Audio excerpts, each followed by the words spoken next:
ಅಸ್ಸಲಾಮು ಅಲೈಕುಂ ವರಹಮತುಲ್ಲಾಹಿ ವಬರಕಾತುಹು. Nabi SAW ಅವರ ಕಬ್ಬರವನ್ನು ಗೋರಿಯನ್ನು ತೆರೆಯಲು ಪ್ರಯತ್ನಿಸಿದ ಒಬ್ಬ ವ್ಯಕ್ತಿಯ ಕಥೆ ಇದು. ಆದರೆ ಅಲ್ಲಾ ಅವನಿಗೆ ಏನು ಮಾಡಿದನೆಂದು ಯೋಚಿಸಿದರೆ ನಿಮಗೆ ನಂಬಲು ಸಾಧ್ಯವಾಗದು. ಒಂದು ರಾತ್ರಿ 1 ಗಂಟೆಗೆ ಮದೀನಾದ ನಬಿ SAW ಅವರ ಮಸೀದಿಯಲ್ಲಿ ಕೆಲಸ ಮಾಡುತ್ತಿದ್ದ ಮುಹಮ್ಮದ್ ಇಬ್ನ್ ಅಲಿ ಯಾಸಿದ್ ಎಂಬಾತ ನಬಿಯವರ ಕಬ್ಬರವನ್ನು ತೆರೆದು ಅವರ ಶರೀರವನ್ನು ನೋಡಲು ಮತ್ತು ಫೋಟೋ ತೆಗೆಯಲು ಪ್ರಯತ್ನಿಸಿದ. ಆದರೆ 2ನೇ ಕೊಡಲಿಯ ಹೊಡೆತದ ಸಂದರ್ಭದಲ್ಲಿ ಅವನು ಮೂರ್ಛೆ ಹೋಗಿ ಬಿದ್ದ. ಅವನ ಸ್ನೇಹಿತ ಅಬ್ದುಲ್ ಹಾದಿ ಶಬ್ದ ಕೇಳಿ ಓಡಿ ಬಂದು ಮುಹಮ್ಮದ್ ಮೂರ್ಛೆಯಲ್ಲಿ ಬಿದ್ದಿರುವುದನ್ನು ಕಂಡ. ಸಹೋದ್ಯೋಗಿಗಳನ್ನು ಎಬ್ಬಿಸಿ ಅವರು ಮುಹಮ್ಮದನನ್ನು ಎಚ್ಚರಿಸಲು ಪ್ರಯತ್ನಿಸಿದರು. ಪ್ರಜ್ಞೆ ತಿರುಗಿ ಬಂದಾಗ ಅವನು ಅಳುತ್ತಾ, ನಾನು ನನ್ನ ಪ್ರಿಯ ನಬಿ SAW ಅವರನ್ನು ನೋಡಲು ಮಾತ್ರ ಬಯಸಿದೆ ಎಂದ. ಇದು ಅವನ ಮೊದಲ ಪ್ರಯತ್ನವಲ್ಲ. ಈ ಹಿಂದೆಯೂ ಹಲವಾರು ಬಾರಿ ಪ್ರಯತ್ನಿಸಿದಾಗಲೆಲ್ಲ ಅವನು ಮೂರ್ಛೆಯಾಗಿ ಬಿದ್ದಿದ್ದ. ಅವನ ಸಹೋದ್ಯೋಗಿಗಳು ಅವನನ್ನು ಗದರಿಸಿದರು. ಒಬ್ಬರು ಹೇಳಿದರು, ನಬಿ SAW ಅವರ ಶರೀರವನ್ನು ನೋಡಲು ನಿನಗೆ ಹೇಗೆ ತೋರಿತು? ಸತ್ತವರಿಗೂ ಪವಿತ್ರತೆಯಿದೆ, ಆಗ ನಬಿಯವರ ಪವಿತ್ರತೆಯ ಬಗ್ಗೆ ಏನು? ಮತ್ತೊಮ್ಮೆ ಇದನ್ನು ಮಾಡಿದರೆ ನಾನು ನಿನ್ನನ್ನು ದೂರು ಮಾಡುವೆ. ನಬಿ SAW ಅವರು ಹೇಳಿದಂತೆ ಚಿತ್ರಗಳನ್ನು ರಚಿಸುವವರಿಗೆ ಕಿಯಾಮತ್ ದಿನದಂದು ಕಠಿಣ ಶಿಕ್ಷೆ ಸಿಗುತ್ತದೆ. ಕಬ್ಬರ ಕಳವು ಪ್ರಯತ್ನದ ಇತಿಹಾಸ. ಹಿಜ್ರಿ 5ನೇ ವರ್ಷದ ಆರಂಭದಲ್ಲಿ ಆಡಳಿತಗಾರ ಹಾಕಿಂಬಿ ಅಮ್ರಿಲ್ಲಾ ಆದೇಶದಂತೆ ಅಬುಲ್ ಫುತು ಎಂಬಾತ ನಬಿಯವರ ಕಬ್ಬರವನ್ನು ಈಜಿಪ್ಟ್ಗೆ ಸ್ಥಳಾಂತರಿಸಲು ಪ್ರಯತ್ನಿಸಿದ. ಆದರೆ ಬಲವಾದ ಬಿರುಗಾಳಿಯಿಂದ ತಪ್ಪನ್ನು ಅರಿತು ಹಿಂದಿರುಗಿದ. ಹಾಕಿಂನ 2ನೇ ಪ್ರಯತ್ನ ಮಸೀದಿಯ ಬಳಿಯ ಮನೆಯಿಂದ ರಹಸ್ಯ ಸುರಂಗ ತೋಡಿ ಕಬ್ಬರವನ್ನು ತಲುಪಲು ಪ್ರಯತ್ನಿಸಿದವರನ್ನು ಜನರು ಕಂಡುಹಿಡಿದು ಕೊಂದರು. ಹಿಜ್ರಿ 557ರಲ್ಲಿ ಇಬ್ಬರು ಮೊರಾಕನ್ ವಾಸಿಗಳು ಕ್ರಿಶ್ಚಿಯನ್ ರಾಜರ ಆದೇಶದಂತೆ ಕಬ್ಬರವನ್ನು ಕದಿಯಲು ಪ್ರಯತ್ನಿಸಿದರು.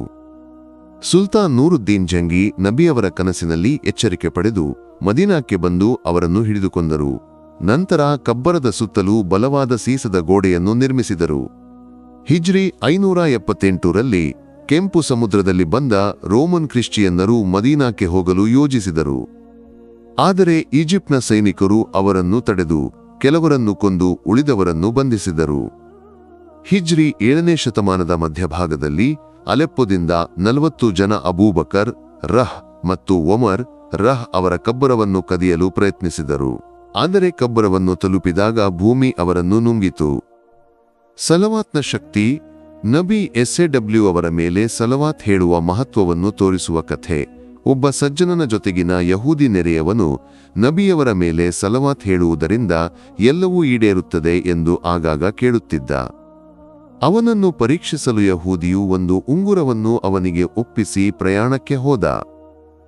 ಆದರೆ ರಹಸ್ಯವಾಗಿ ಉಂಗುರವನ್ನು ಕದ್ದು ಸಮುದ್ರಕ್ಕೆ ಎಸೆದ. ಯಹೂದಿ ಮರಳಿ ಉಂಗುರವನ್ನು ಕೇಳಿದಾಗ ಸಜ್ಜನ, ನಬಿಯವರ ಮೇಲೆ ಸಲವಾತ್ ಹೇಳುವುದರಿಂದ ಎಲ್ಲವೂ ಈಡೇರುತ್ತದೆ ಎಂದ. ಆ ದಿನ ಒಂದು ದೊಡ್ಡ ಮೀನು ಹಿಡಿಯಲ್ಪಟ್ಟಾಗದರೊಳಗೆ ಉಂಗುರ ಕಂಡುಬಂದಿತು. ಯಹೂದಿ ತನ್ನ ತಪ್ಪನ್ನು ಅರಿತು ಶಹಾದತ್ ಹೇಳಿ ಇಸ್ಲಾಂಗೆ ಮತಾಂತರಗೊಂಡ. ಪಾಠಗಳು. ಪವಿತ್ರ ಸ್ಥಳಗಳಿಗೆ ಗೌರವ.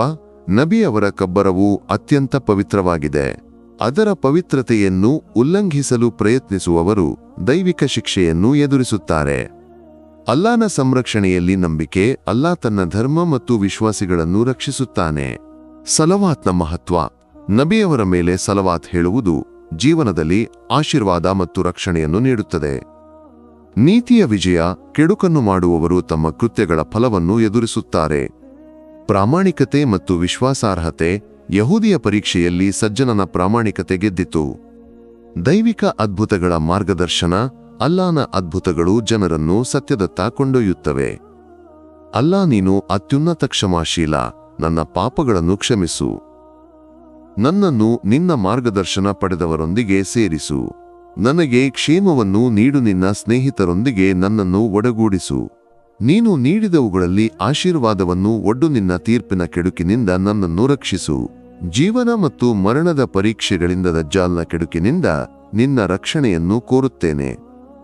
ನಿನ್ನ ಅಪಾರ ಕರುಣೆ ಮಾರ್ಗದರ್ಶನ. ಪಾಪಗಳಿಂದ ರಕ್ಷಣೆ. ಒಳಿತನ್ನು ಈಡೇರಿಸುವಿಕೆ. ಶಾಶ್ವತ ಶಾಂತಿ. ಕಿಯಾಮತ್ ದಿನದಲ್ಲಿ ಸಾಂತ್ವನ. ಸ್ವರ್ಗಕ್ಕೆ ಪ್ರವೇಶ. ನರಕದಿಂದ ವಿಮುಕ್ತಿಯನ್ನು ನಿನ್ನಿಂದ ಕೇಳುತ್ತೇನೆ.